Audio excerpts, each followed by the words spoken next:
man committed a sin, disturbing the life cycle of nature, the original sin that man is responsible to protect the life cycle. Okay, I'm ready. Welcome back to the Voice Actor's Copybook.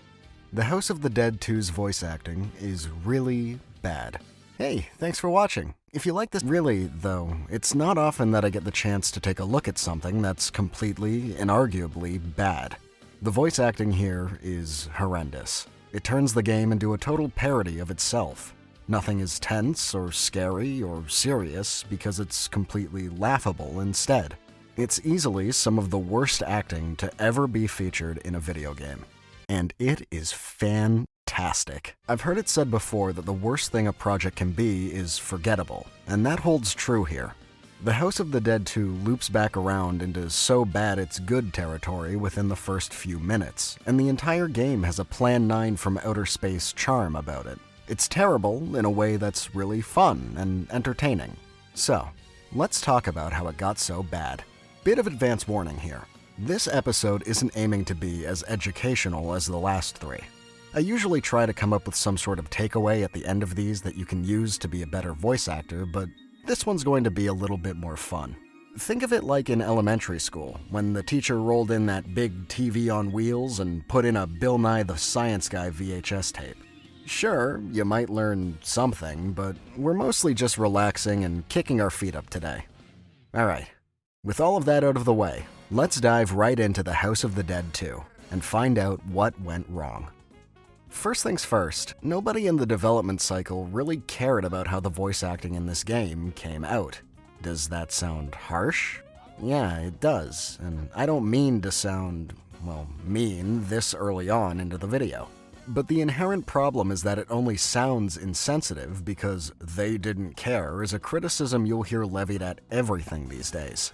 Movies, student animations, a piece of writing, whatever. The phrase, "they didn't care," just tends to be short-form hand-waving to dismiss whatever the critic didn't like as being slipshod, when, more often than not, these projects are a labor of love. But in the case of the House of the Dead 2, the people at SEGA legitimately didn't care, because they didn't need to.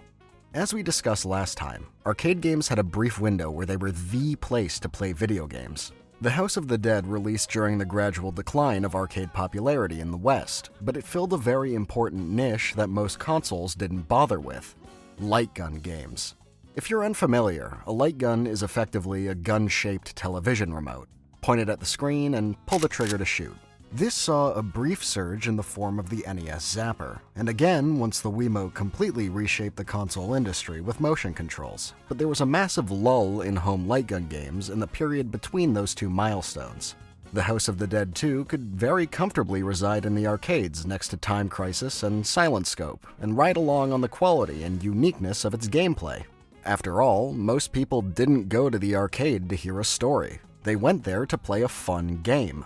Besides, arcade cabinets tended to be incredibly loud to try and shout over any noisy players, as well as all of the other arcade cabinets being just as loud for the same reasons. And any moderately populated arcade would completely drown out the audio that the House of the Dead had anyway. The players didn't care, and if they did, they probably wouldn't be able to hear it anyway. If the players couldn't tell good from bad, even if they bothered to try, why would the developers waste their own time and precious resources on something like good voice acting? Additionally, it's possible that the developers didn't know enough about voice acting in the West to distinguish good from bad. Again, sounds harsh, but let me explain. Nobody on the development team spoke a word of English. In fact, the only reason that the series is called The House of the Dead at all is because they took a bunch of spooky-sounding English words, slapped them together into something they thought seemed cool, and then called it a day. I'm not making this up, seriously, it's in the Wikipedia article. Being developed under SEGA, everyone involved with the production of The House of the Dead 2 was Japanese, save for the voice actors. This immediately got me looking for the Japanese version of the game. A lot of the infamously bad voice acting you'll see getting passed around tends to come from bad English dubs of Japanese games, usually in the 90s when there wasn't that much priority being put upon quality voice work. I figured, in keeping with this tradition, that this was just another botched dubbing job, and the original Japanese master recordings would probably sound fine. Not great, not fantastic, but certainly better than the English dub. And after a bit of searching, I found the Japanese version. The original, pristine edition that hit arcade cabinets all throughout Japan in 1998. And you know what? The English version is the original version. There are no Japanese recordings. This, needless to say, threw me for a bit of a loop. Japanese games having exclusively English voice acting was nothing new, especially for the time. But few of them get branded with the bad voice acting black mark quite like the House of the Dead did. And that's because, for most Western ears, all of the dialogue sounds incredibly stilted and unnatural. For people who speak English, it's easy to pick out all of the individual ways that a certain word is pronounced incorrectly, or strange stresses are being put on the wrong syllables. He's the head one of the most eminent financial group and an expert on the genome theory. Or, heck, just the overall final product being really weird to listen to in a middle school play type of way. But did you catch the operative phrasing there?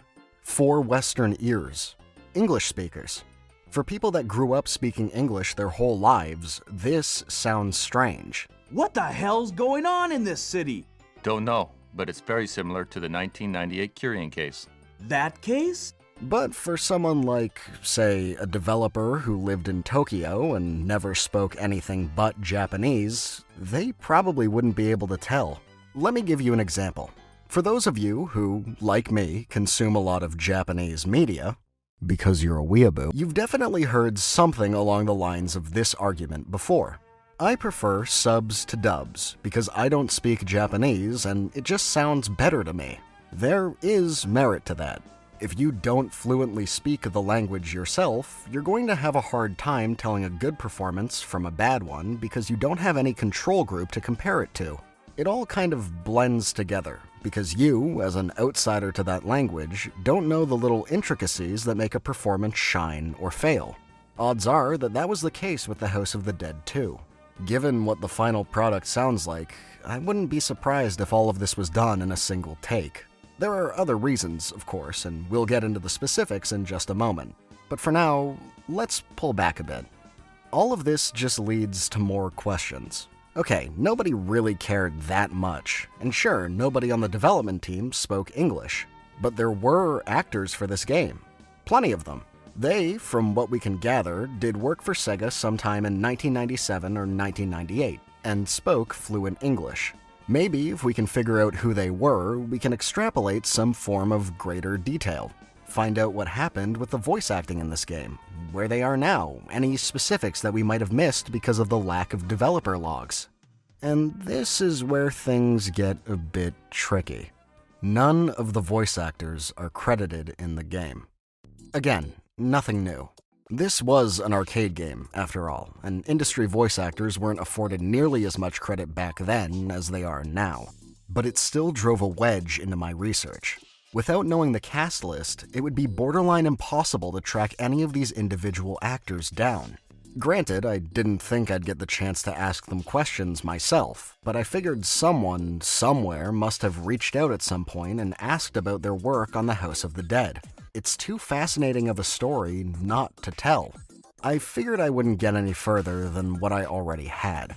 Without a list of the cast members and no devlogs, I was stuck. But then, there was a breakthrough. Digging just a bit deeper brought me two major pieces of information. A single forum thread on BehindTheVoiceActors.com, and a YouTube comment. Oh yeah, we're diving deep for this one. On February 10th, 2018, a thread went up on the Behind the Voice Actors forums under the Whose Voice Is This subcategory. The thread, simply titled The House of the Dead series, was a community effort to track down all of the uncredited voice actors from the first 3 games in the series, mostly through speculation and process of elimination. The OP of the thread, a moderator by the name of Bry, posted some lists of what they believed to be the uncredited actors, getting a few confirmations and smacking down any false leads as they cropped up. Notable among these was spotting that Ryan Dries credited himself as having worked on The House of the Dead 2, although he made no mention of what character he played, as well as spotting Kevin Miller, best known for playing Sly Cooper, as Daniel Curian in The House of the Dead 3. However, the most significant revelation was yet to come. Less than 2 weeks later, Bry made a post wherein they suspected that Dean Harrington was involved in The House of the Dead as well.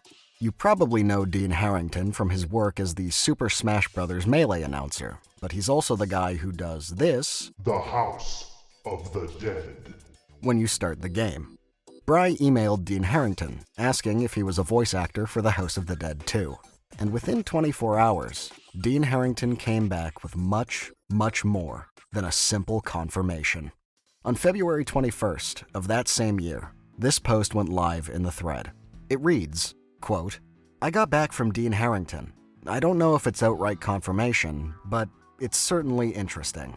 Dean then adds, "Thanks for the heads up on The House of the Dead. Here's the problem with figuring out which characters I played. The analog voice tapes were often recorded without visuals. It wasn't until digital video processing came into the mix that we, as voice artists, were able to see the games. We were given drawings, of course, and directions by the director as to what they wanted, but apart from that, nothing more. In some cases, we were doing 2 to 3 games a day without the actual titles that were used when the game came out. You can see the dilemma of figuring out what we did. Yes?" End quote. While it certainly wasn't the all-explaining bombshell that many had no doubt hoped it would be, this was still a significant factor in examining the behind-the-scenes production of The House of the Dead. Particularly interesting is Dean's claim that he and the other voice actors were recording 2 to 3 games in a single day. This is an absolutely grueling pace for any actor, and it's no small wonder why everything sounds like a first draft. It probably was. There was live direction from what we're given in this statement, though it's not a stretch to imagine that the director wanted to get through 3 different games and go home as quickly and as badly as the cast did. And the mention of the quote-unquote analog voice tapes being recorded with only drawings provided means that the voice actors wouldn't have any idea what their characters were physically doing on screen when they speak. Sure, they may have had some brief written directions and general motivation, but there's only so much that you can do as an actor when you're unable to see your character in action. A clearly rushed, stressful, and enigmatic production was likely to spell doom from its inception. But that wasn't all. Delving deep into the YouTube comments sections of a few House of the Dead videos revealed this comment, posted by a user simply named Flynn R in 2016. While certain aspects of this post have been dismissed as false or otherwise misleading, I feel it's still important to examine choice sections of it in order to gain a further understanding of the development cycle. In part, Flynn writes, quote, "All of the voice actors were American translators residing in Japan, so the reason why most of the voice acting was so bad in this game was mainly because the actors had to read and act out the script, which was in Japanese, at the same time, all with no clue of what's going on. Corey Bringus was the only VA who was decent enough because he voiced Tails in Sonic Adventure.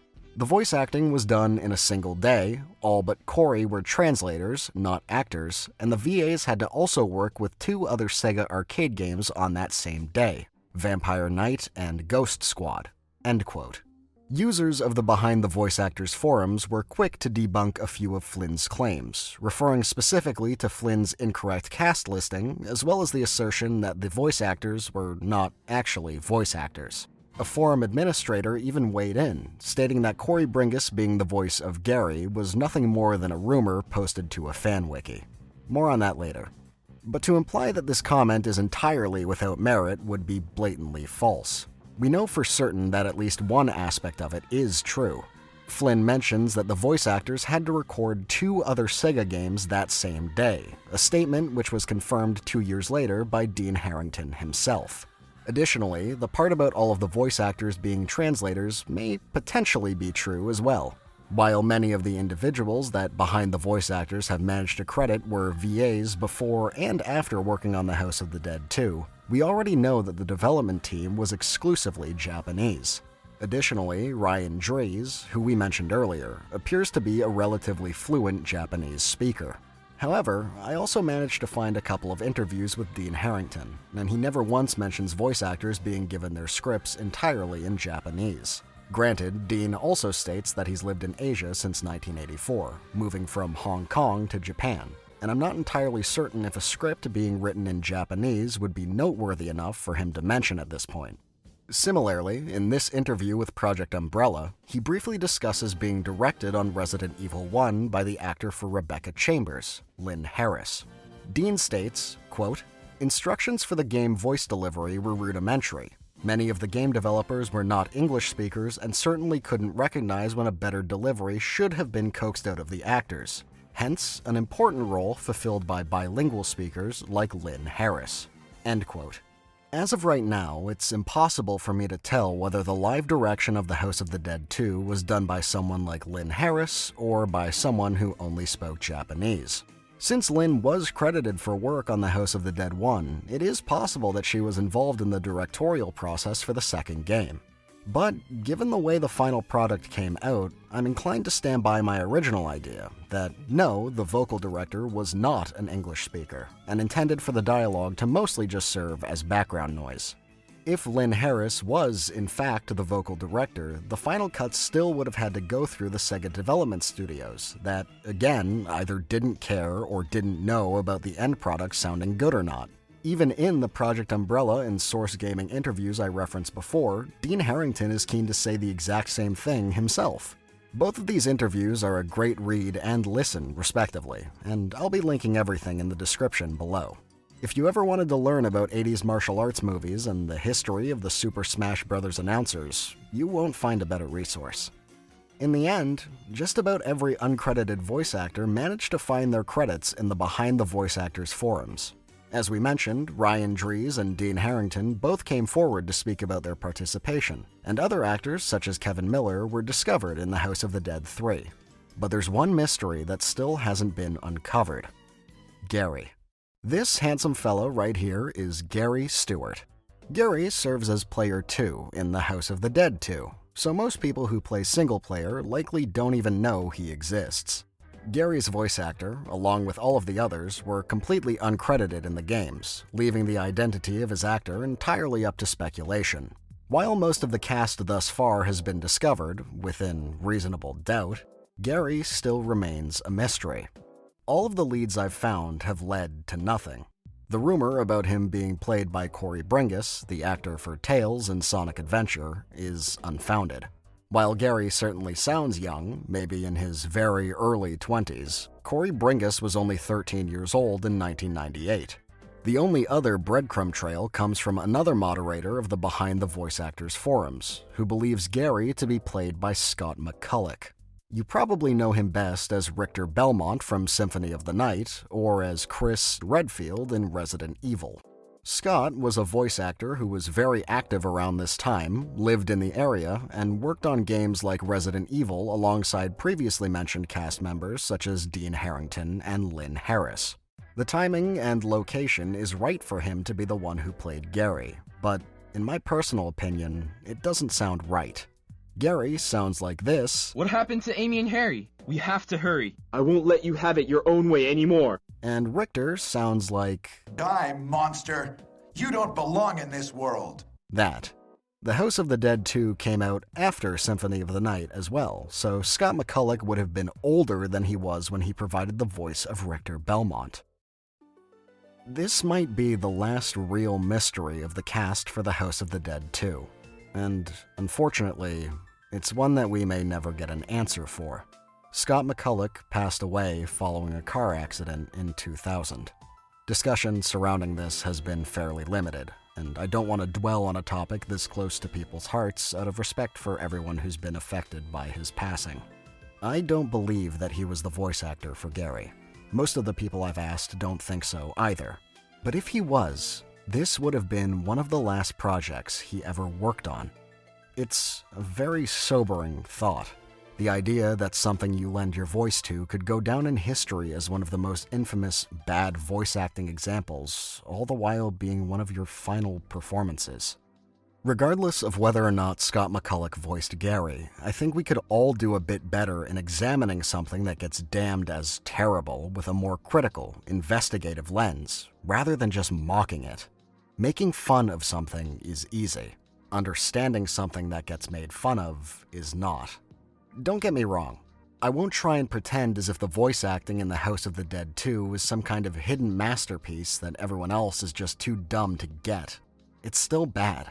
But in spending this much time with it, doing research, replaying it, listening to what all of these individual voice actors have to say, I think I understand it now. Put yourself in their shoes.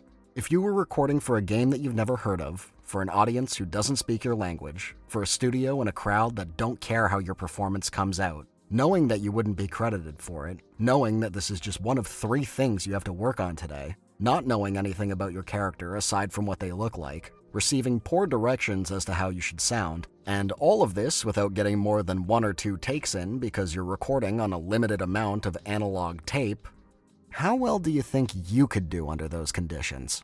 Could you deliver a groundbreaking performance that makes everyone far and wide listen in awe? Or would you do the best you could manage given the circumstances and hope that it would be good enough for the arcades? The House of the Dead 2 isn't a voice acting masterpiece. Not by any metric. But if we dismiss it so easily, without attempting to understand why it turned out the way that it did, all we managed to do is rob ourselves of a learning experience. We, as voice actors, in any industry, really, owe it to ourselves to learn from failure as we do from success. Sometimes voice acting doesn't always work out the way we want it to. That's not inherently a bad thing. Knowing what doesn't work is just as valuable as knowing what does. We don't need to dwell on past mistakes or mock them as if we would never do the same ourselves. A lot of the factors that led to the final product here have been addressed at large by the industry. There are better, more experienced vocal directors in thousands of booths all over the world. Production has gotten more streamlined and efficient. More and more voice actors are finding spaces and methods that they can use to the fullest in order to deliver the best performances they can, no matter the situation. Everyone involved with the production of this game has moved on. They went on to develop new titles, direct different people, and act in different roles. And if everyone who had a part in it can move on, then maybe it's time we did the same. The voice acting in The House of the Dead 2 is bad. And that's okay.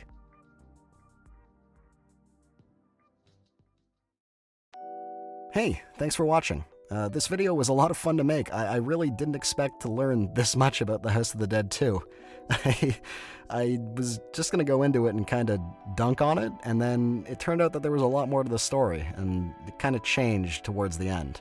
I know it was a bit of a wait, but I'm going to have to ask you to be even more patient this time around. The next video is going to be on a very touchy subject, unions. And I'm going to need some time to research and present all of my facts and opinions as best as I can. I intend for all of this to be an accurate and understanding information dump, and I'm not going to get that by rushing. Anyway, thanks again, and I hope I'll see you soon.